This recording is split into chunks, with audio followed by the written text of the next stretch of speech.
بسم اللہ الرحمن الرحیم۔ السلام علیکم ورحمۃ اللہ وبرکاتہ۔ پیارے بچوں، آج ہم انشاءاللہ باب صوم کے سبق نمبر 1 صلح حدیبیہ کو پڑھیں گے۔ پیارے بچوں، صلح حدیبیہ ایک معاہدہ تھا جو قریش مکہ اور مسلمانوں کے درمیان باہمی گفتگو کے بعد تحریر ہوا تھا۔ اس کو حضرت علی رضی اللہ تعالیٰ عنہ نے تحریر کیا تھا۔ پیارے بچوں، حدیبیہ جو ہے وہ مکہ سے تقریباً 10 کلومیٹر کے فاصلے پر واقع ہے۔ ایک مقام ہے جس کا نام حدیبیہ ہے۔ اب ہم اس کا پس منظر پڑھیں گے، اس کی شرائط اور اہمیت کو جان سکیں گے۔ پیارے بچوں، پس منظر وہ ہوتا ہے جو اس سے پیچھے کے حالات اور واقعات ہوں۔ پیارے بچوں، ہم اس کا پس منظر پڑھتے ہیں۔ ہجرت کے 6 سال نبی اکرم صلی اللہ علیہ وآلہ وسلم نے خواب دیکھا کہ وہ اپنے صحابہ کرام رضی اللہ عنہ کے ساتھ مکہ میں موجود ہیں اور بیت اللہ کا طواف کر رہے ہیں۔ نبی اکرم صلی اللہ علیہ وآلہ وسلم نے اس خواب کا ذکر اپنے صحابہ کرام رضی اللہ عنہ سے کیا اور انہیں حکم دیا کہ وہ عمرہ کرنے کی تیاری کریں۔ پیارے بچوں، نبی اکرم صلی اللہ علیہ وآلہ وسلم نے یہ خواب دیکھا تھا کہ وہ کیا کر رہے ہیں، مکہ میں موجود ہیں صحابہ کرام کے ساتھ اور بیت اللہ کا طواف کر رہے ہیں۔ تو نبی صلی اللہ علیہ وسلم نے اس خواب کا ذکر اپنے صحابہ کرام سے کیا تھا، انہیں ساتھ ہی حکم دیا تھا کہ وہ عمرہ کرنے کی تیاری کریں۔ آگے ہم پڑھیں گے مسلمانوں کی عمرے کے لیے تیاری۔ صحابہ کرام رضی اللہ تعالیٰ عنہ آپ صلی اللہ علیہ وآلہ وسلم کے حکم پر عمرہ کرنے کی تیاری کرنے لگے اور تقریباً 1400 صحابہ کرام رضی اللہ عنہ کا ایک قافلہ تیار ہو گیا۔ یکم ذی القعدہ 6 ہجری کو مسلمانوں کا یہ قافلہ نبی اکرم صلی اللہ علیہ وآلہ وسلم کی قیادت میں مدینہ سے مکہ کی طرف روانہ ہوا۔ یعنی کہ 1400 صحابہ کرام کا ایک قافلہ تیار ہوا اور یکم ذی القعدہ 6 ہجری کو مسلمانوں کا یہ قافلہ نبی صلی اللہ علیہ وسلم کی رہنمائی میں مدینہ سے مکہ کی طرف روانہ ہوا۔ ان کے پاس کھانے پینے کے سامان کے ساتھ کچھ جنوار اور ایک تلوار بھی تھی جو کہ نیام میں رکھی ہوئی تھی۔ یعنی کہ ان کے پاس کھانے پینے کے سامان کے ساتھ کچھ جانور تھے اور ایک تلوار تھی جو کہ نیام یعنی کہ تلوار کے غلاف میں رکھی ہوئی تھی۔ اس کا مطلب یہ تھا کہ یہ قافلہ حملہ کرنے کی نیت سے نہیں بلکہ خالص عبادت کی غرض سے مکہ جا رہا ہے۔ راستے میں ذوالحلیفہ کے مقام پر نبی اکرم صلی اللہ علیہ وآلہ وسلم نے صحابہ کرام رضی اللہ عنہ کو حکم دیا کہ وہ اپنے جانوروں کو پٹے پہنائیں، جس سے ظاہر ہو کہ جانور صرف قربانی کے لیے مخصوص ہیں۔ پیارے بچوں، راستے میں کون سا مقام تھا؟ ذوالحلیفہ کا مقام تھا، جس میں نبی صلی اللہ علیہ وسلم نے صحابہ کرام کو حکم دیا تھا کہ وہ اپنے جانوروں کو پٹے پہنائیں۔ یعنی کہ دیکھو نا، جب آپ قربانی کے لیے کوئی بھی جانور ہم لے کے آتے ہیں گھر میں تو اس کو پیارے پیارے خوبصورت سے پٹے پہناتے ہیں نا، اس لیے یہ جس سے ظاہر ہوتا ہے کہ یہ قربانی کے لیے مخصوص ہے۔ اسی طرح نبی اکرم صلی اللہ علیہ وآلہ وسلم نے صحابہ کرام کو حکم دیا تھا کہ وہ اپنے جانوروں کو پٹے پہنائیں، جس سے ظاہر ہو کہ جانور صرف قربانی کے لیے مخصوص ہیں۔ پیارے بچوں، اب ہم پڑھیں گے عمرے کی ادائیگی اور قریش کی مخالفت۔ یعنی قریش نے کیا مخالفت کی تھی، کیوں مخالفت کی تھی؟ جب مسلمان عمرے کی ادائیگی کے لیے، مسلمان عمرہ ادا کرنے کے لیے جا رہے تھے، تو مسلمان چونکہ خالصتاً عمرے کی نیت سے جا رہے تھے، اس لیے انہوں نے ہر وہ قدم اٹھایا جس سے ظاہر ہو کہ وہ محض عبادت کی غرض سے مکہ جا رہے ہیں، نہ کہ لڑائی یا مکہ پر قبضے کے لیے۔ لیکن دوسری طرف قریش مکہ کو خوف تھا کہ مسلمان ایک دفعہ مکہ میں داخل ہو گئے تو واپس نہیں جائیں گے اور پھر نبی اکرم صلی اللہ علیہ وآلہ وسلم کو دوبارہ مکہ میں تبلیغ کا موقع مل جائے گا۔ یعنی کہ مسلمان تو صرف عمرے کی نیت سے جا رہے تھے، جہاں پر انہوں نے ہر وہ قدم اٹھایا تھا جس سے ظاہر ہو رہا تھا کہ وہ صرف عبادت کی غرض سے مکہ جا رہے ہیں، نہ کہ لڑائی یا مکہ پر قبضے کے لیے نہیں جا رہے۔ لیکن دوسری طرف قریش کو یہ خوف تھا، وہ خوف زدہ تھے کہ مسلمان جب ایک دفعہ مکہ میں داخل ہو گئے تو وہ واپس نہیں جائیں گے اور پھر نبی اکرم صلی اللہ علیہ وآلہ وسلم کو دوبارہ مکہ میں اسلام پھیلانے کا موقع مل جائے گا، جس سے مکہ کے لوگ اسلام کی طرف کیا ہو جائیں گے؟ مائل ہو جائیں گے، اسلام کی طرف چلے جائیں گے اور قریش کی رہی سہی طاقت بھی ختم ہو جائے گی۔ مسلمانوں کو عمرے کی ادائیگی اور مکہ میں داخل ہونے سے روکنے کے لیے قریش نے مندرجہ ذیل اقدامات اٹھائے۔ یعنی کہ مسلمانوں کو عمرے کی ادائیگی سے روکنے کے لیے، مکہ میں داخل ہونے سے روکنے کے لیے قریش نے جو کام کیے، اس میں سب سے پہلا کیا تھا جی؟ خالد بن ولید کی قیادت میں 200 گھڑ سواروں کا ایک دستہ بھیجا تاکہ مسلمانوں کو مکہ سے دور رکھا جائے۔ جب نبی اکرم صلی اللہ علیہ وآلہ وسلم کو جب اس کا علم ہوا تو آپ صلی اللہ علیہ وآلہ وسلم نے راستہ بدل دیا، جس کی وجہ سے خالد بن ولید کے دستے کی ملاقات مسلمانوں سے نہ ہو سکی۔ دوسرا اقدام انہوں نے کیا کیا، دوسرا کام کیا کیا جی، جب مسلمان مکہ سے 10 کلومیٹر کے فاصلے پر حدیبیہ نامی مقام پر پہنچے تو قریش نے پہلے حلیس بن علقمہ نامی شخص کو صلح کے لیے بھیجا۔ جب حلیس بن علقمہ نامی شخص کو صلح کے لیے بھیجا تو وہ ناکام ہو گیا۔ ناکامی پر انہوں نے کیا کیا، عروہ بن مسعود کو بات چیت کے لیے بھیجا۔ عروہ بن مسعود نے نبی اکرم صلی اللہ علیہ وآلہ وسلم سے ملاقات کی۔ وہ صحابہ کرام رضی اللہ عنہ کی نبی اکرم صلی اللہ علیہ وآلہ وسلم سے عقیدت و اطاعت سے اتنا متاثر ہوا، یعنی کہ جو صحابہ کرام رضی اللہ تعالیٰ عنہ نبی اکرم صلی اللہ علیہ وآلہ وسلم سے پیار، محبت اور احترام اور ان کا کہا ماننے سے یعنی کہ اتنا زیادہ متاثر ہوا کہ واپسی پر اس نے قریش کو سمجھایا کہ وہ نبی اکرم صلی اللہ علیہ وآلہ وسلم کا راستہ نہ روکیں، کیونکہ اس نے جو کچھ نبی اکرم صلی اللہ علیہ وآلہ وسلم کی محبت میں صحابہ کرام رضی اللہ عنہ کے عمل میں دیکھا ہے، نہ وہ کیسر و کسرا کے بادشاہوں کے ہاں دیکھا ہے اور نہ نجاشی کے دربار میں، کیونکہ صحابہ کرام رضی اللہ عنہ نبی اکرم صلی اللہ علیہ وآلہ وسلم کے وضو کا پانی نیچے زمین پر گرنے نہیں دیتے تھے، بلکہ اپنے منہ اور جسم پر مل لیتے تھے۔ پیارے بچوں، عروہ بن مسعود نے قریش کو سمجھایا تھا کہ وہ نبی صلی اللہ علیہ وسلم کا راستہ نہ روکیں، کیونکہ اس نے آج تک بادشاہوں کے درباروں میں بھی ایسا نہیں دیکھا جیسے صحابہ کرام کی محبت حضرت محمد صلی اللہ علیہ وآلہ وسلم سے دیکھی، کہ صحابہ کرام جو ہے وہ نبی صلی اللہ علیہ وسلم کے وضو کا پانی تک نیچے زمین پر گرنے نہیں دیتے تھے، بلکہ اپنے منہ اور جسم پر مل لیتے تھے۔ کفار نے رات کی تاریکی میں مسلمانوں پر اچانک حملہ کرنا چاہا، مگر ناکام ہوئے اور گرفتار ہوئے۔ جب گرفتار لوگوں کو رہا کیا گیا تو بہت سے لوگ نبی اکرم صلی اللہ علیہ وآلہ وسلم سے متاثر ہو کر مسلمان ہو گئے۔ ان میں خالد بن ولید اور عمرو بن عاص بھی شامل تھے۔ جب کفار نے کیا کیا تھا، رات کی تاریکی میں، رات کے اندھیرے میں مسلمانوں پر اچانک حملہ کیا تھا، تو کیا ہوئے، وہ ناکام ہو گئے تھے اور گرفتار ہوئے تھے، اور نبی اکرم صلی اللہ علیہ وآلہ وسلم سے اتنے زیادہ متاثر ہوئے تھے کچھ لوگ، انہوں نے کیا کیا تھا، اسلام قبول کر لیا تھا۔ ان میں خالد بن ولید اور عمرو بن عاص بھی شامل تھے۔ پیارے بچوں، اب ہم پڑھیں گے مسلمانوں کی طرف سے صلح کی کوششیں۔ نمبر 1، عروہ بن مسعود سے قبل نبی اکرم صلی اللہ علیہ وآلہ وسلم نے قبیلہ خزاع کے سردار بدیل بن ورقہ کے ذریعے قریش کو صلح کا پیغام بھیجا تھا۔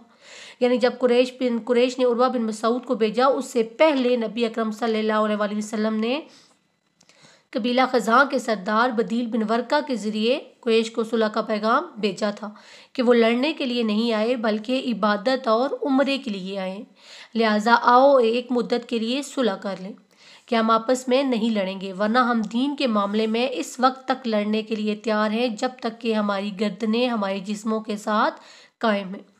نمبر 2، جب بدیل بن ورقہ کے ذریعے نتیجہ نہ نکلا، یعنی کہ جب بدیل بن ورقہ کی بات قریش نے نہ مانی، تو نبی اکرم صلی اللہ علیہ وآلہ وسلم نے اپنے داماد حضرت عثمان غنی رضی اللہ عنہ کو بھیجا۔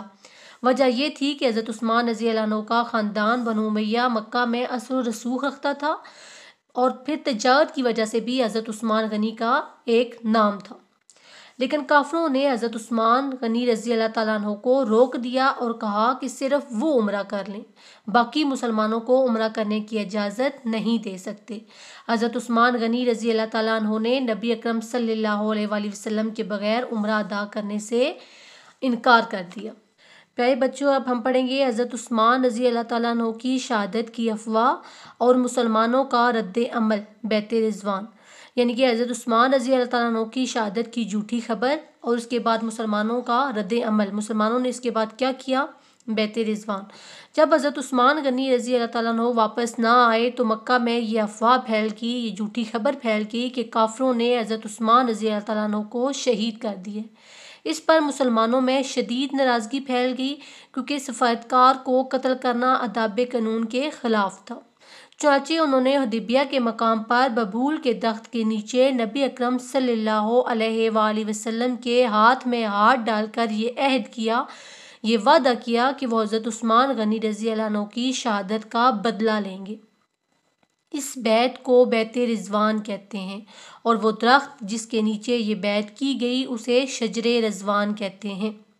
قرآن اس بیعت کا یوں ذکر کرتا ہے، سورۃ الفتح کی آیت نمبر 18 میں ہے، لَقَدْ رَضِيَ اللَّهُ عَنِ الْمُؤْمِنِينَ إِذْ يُبَايِعُونَكَ تَحْتَ الشَّجَرَةِ فعالما ما فی قلوبہم، ہے نبی صلی اللہ علیہ وآلہ وسلم یقیناً اللہ تعالیٰ ان مسلمانوں سے راضی ہو گیا جو درخت کے نیچے آپ کی بیعت کر رہے تھے، اور اللہ جان گیا وہ سب جو ان کے دل میں صدق و خلوص کے ساتھ تھا۔ سورۃ الفتح کی آیت نمبر 10 میں ہے، ید اللہ فوق یدیہم، اے رسول صلی اللہ علیہ وآلہ وسلم جب تم ان کے ہاتھوں پر ہاتھ رکھ کر بیعت کر رہے تھے تو وہ تمہارے ہاتھ پر بیعت نہیں کر رہے تھے بلکہ ان کے ہاتھوں پر اللہ کا ہاتھ تھا۔ پیارے بچوں، اب ہم پڑھیں گے مسلمانوں کا جذبہ شہادت اور کفار کی صلح کی کوششیں۔ جب کفار کو مسلمانوں کی اس بیعت کا علم ہوا تو وہ سخت پریشان ہو گئے، کیونکہ عروہ بن مسعود کے ذریعے مسلمانوں کے جذبات اور نبی اکرم صلی اللہ علیہ وآلہ وسلم سے عقیدت و احترام کا علم پہلے سے حاصل کر چکے تھے۔ یعنی عروہ بن مسعود پہلے سے ہی مسلمانوں کے جذبات، مسلمانوں کا پیار و محبت، نبی اکرم صلی اللہ علیہ وآلہ وسلم سے ان کا احترام، عقیدت کے بارے میں پہلے سے ہی قریش کو بتا چکا تھا۔ اب انہوں نے یہ محسوس کیا کہ وہ مسلمانوں کا مقابلہ نہیں کر سکتے، لہٰذا بہتر یہی ہے کہ کسی طرح مسلمانوں سے صلح کی جائے اور مذاکرات کے ذریعے ان کو عمرے اور مکہ سے دور رکھا جائے، یعنی کہ آپس میں بات چیت کے ذریعے ان کو عمرے اور مکہ سے دور رکھا جائے۔ چنانچہ انہوں نے سہیل بن عمرو کو مسلمانوں کے پاس بھیجا۔ اس دوران حضرت عثمان غنی رضی اللہ تعالیٰ عنہ بھی واپس آ گئے، جس کی وجہ سے مسلمان جہاد کے لیے تیار ہو چکے تھے۔ دونوں فریقین یعنی کہ قریش مکہ اور مسلمانوں کے درمیان باہمی گفت و شنید کے بعد، باہمی گفتگو یعنی کہ باہمی باتوں کے بعد ایک صلح نامہ تیار ہوا، جسے تاریخ میں صلح حدیبیہ کے نام سے پکارا جاتا ہے۔ اسے حضرت علی رضی اللہ تعالیٰ عنہ نے تحریر کیا۔ اس میں مندرجہ ذیل نکات شامل تھے۔ نمبر 1، مسلمان اس سال واپس چلے جائیں اور اگلے سال عمرہ ادا کریں گے۔ اگلے سال جب مسلمان عمرے کے لیے آئیں تو مکہ میں صرف 3 دن ٹھہریں گے۔ وہ بغیر اسلحہ کے آئیں گے، صرف ایک تلوار، وہ بھی نیام میں ہوگی۔ یعنی کہ وہ کیا ہوگی، مسلمان جو ہے وہ اگلے سال عمرہ ادا کرنے آئیں، اس سال واپس چلے جائیں، اور اگلے سال جب مسلمان عمرے کے لیے آئیں تو مکہ میں صرف 3 دن ٹھہریں گے۔ وہ بغیر اسلحے کے آئیں گے، یعنی کہ وہ اسلحہ ساتھ نہیں لے کر آئیں گے، اور صرف ایک تلوار ہوگی، وہ بھی ان کے نیام میں یعنی کہ تلوار کا جو غلاف ہوتا ہے اس کے اندر ہوگی۔ نمبر 2 مسلمانوں اور قریش مکہ کے درمیان صلح نامہ 10 سال تک قائم رہے گا۔ اس دوران لڑائی جھگڑا نہیں ہوگا، یعنی کہ مسلمان اور کافروں کے درمیان جو ہے وہ صلح نامہ 10 سال تک قائم رہے گا، اور اس دوران وہ دونوں آپس میں لڑائی جھگڑا نہیں کریں گے۔ نمبر 3 عرب کے باقی قبائل آزاد ہیں، وہ کسی بھی فریق کے ساتھ شامل ہو کر صلح نامہ کا حصہ بن سکتے ہیں۔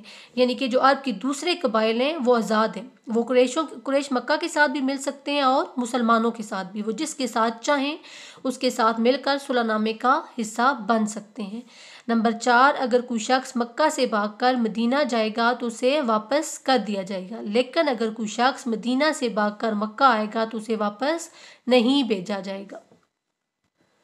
پیارے بچوں، کفار نے یہ کہا تھا کہ قریش مکہ کا اگر کوئی بندہ مدینہ میں آتا ہے تو مدینہ والوں نے کیا کرنا ہوگا، اس کو واپس کرنا ہوگا، لیکن اگر کیا ہوگا، مدینہ سے یعنی کہ مسلمانوں میں سے اگر کوئی بندہ قریش مکہ میں داخل ہونا چاہے گا تو قریش مکہ جو ہے وہ اسے واپس نہیں کریں گے۔ عزیز طلباء و طالبات، اب ہم صلح حدیبیہ کی اہمیت اور فوائد پڑھیں گے، یعنی کہ صلح حدیبیہ کیوں اہم ہے اور اس سے کیا کیا فائدے حاصل ہوئے۔ صلح حدیبیہ کی اہمیت کا اندازہ اس حقیقت سے لگایا جا سکتا ہے کہ جب مسلمان صلح کر کے واپس آ رہے تھے تو نبی اکرم صلی اللہ علیہ وآلہ وسلم پر سورۃ الفتح نازل کی گئی۔ اس میں صلح حدیبیہ کو واضح فتح اور کامیابی قرار دیا گیا۔ سورۃ الفتح کی آیت نمبر 18 میں ہے، فَأَنزَلَ السَّکِینَةَ عَلَیْہِمْ وَأَصَابَہُمْ فَتْحًا قَرِیبًا، پس اللہ نے مسلمانوں پر سکون نازل کیا اور انہیں فتح مبین کا انعام دیا۔ پیارے بچوں، صلح حدیبیہ کو فتح مکہ کی بنیادی وجہ قرار دیا جاتا ہے۔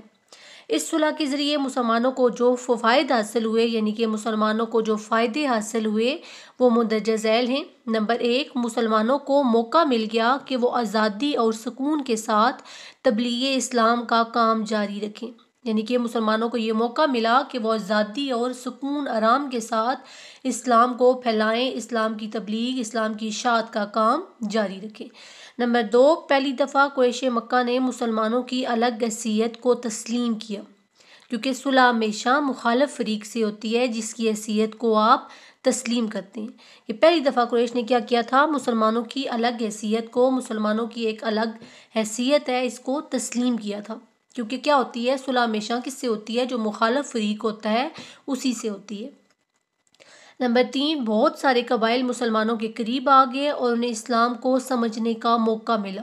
کئی قبائل مسلمان ہو گئے جیسے بنو خزاع وغیرہ۔ نمبر 4، جب قریش نے یہ شرط رکھی کہ مسلمان اگلے سال اصلاح کے بغیر عمرہ ادا کریں تو اس شرط کے ذریعے انہوں نے اپنے خوف اور کمزوری کا اظہار کیا کہ وہ کیا کرتے ہیں؟ مسلمانوں سے ڈرتے ہیں۔ نمبر 5، صلح حدیبیہ کے تحت جو لوگ مکہ سے بھاگ کر مدینہ جاتے تو انہیں واپس کیا جانا تھا، لہٰذا مکہ سے بھاگ کر جانے والے مسلمانوں نے مدینہ کی بجائے ایک ایسی جگہ اپنا ٹھکانہ بنا لیا جہاں سے مکہ والوں کے تجارتی قافلے شام جاتے تھے۔ ان مسلمانوں نے مکہ کے تجارتی قافلوں کے لیے اتنی دشواریاں پیدا کیں کہ بالآخر وہ معاہدہ کو توڑنے پر مجبور ہو گئے۔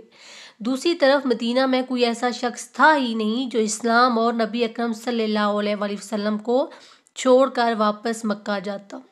یعنی کیا ہوا تھا، صلح حدیبیہ میں یہ شامل تھا نا کہ مکہ سے بھاگ کر جو بھی مدینہ جائے گا انہیں واپس کیا جائے گا، لہٰذا جو مکہ سے بھاگ کر مدینہ جانے والے تھے انہوں نے ایک ایسی جگہ اپنا ٹھکانہ بنا لیا تھا جہاں سے مکہ کے تجارتی قافلے گزرتے تھے۔ ان مسلمانوں نے مکہ کے تجارتی قافلوں کے لیے اتنی زیادہ دشواریاں پیدا کر دی تھی کہ قریش مکہ بالآخر اتنے زیادہ مجبور ہو گئے تھے کہ انہوں نے معاہدہ توڑ دیا۔ دوسری طرف مدینہ میں کوئی ایسا شخص تھا ہی نہیں جو اسلام اور نبی اکرم صلی اللہ علیہ وآلہ وسلم کو چھوڑ کر قریش مکہ کے پاس جاتا۔ نمبر 6، مسلمانوں کو نہ صرف عمرہ ادا کرنے کا موقع ملا بلکہ انہیں یہ موقع بھی ملا کہ وہ مکہ میں اپنے گھروں کو دیکھ سکیں اور اپنے رشتہ داروں سے ملاقات کریں۔ نمبر 7، مسلمانوں نے نبی اکرم صلی اللہ علیہ وآلہ وسلم کے ہاتھ پر بیعت کی جسے اللہ تعالیٰ نے پسند فرمایا اور بیعت رضوان سے بیان کیا۔ پیارے بچوں، یہ تمام فوائد تھے جو مسلمانوں کو صلح حدیبیہ سے حاصل ہوئے تھے۔ آج کے لیکچر میں ہم نے صلح حدیبیہ کو پڑھا ہے۔ اگلے ویڈیو لیکچر میں ہم انشاءاللہ اس کی سبق کے مشقی سوالات اور بک ورک کریں گے۔ تب تک کے لیے اللہ حافظ۔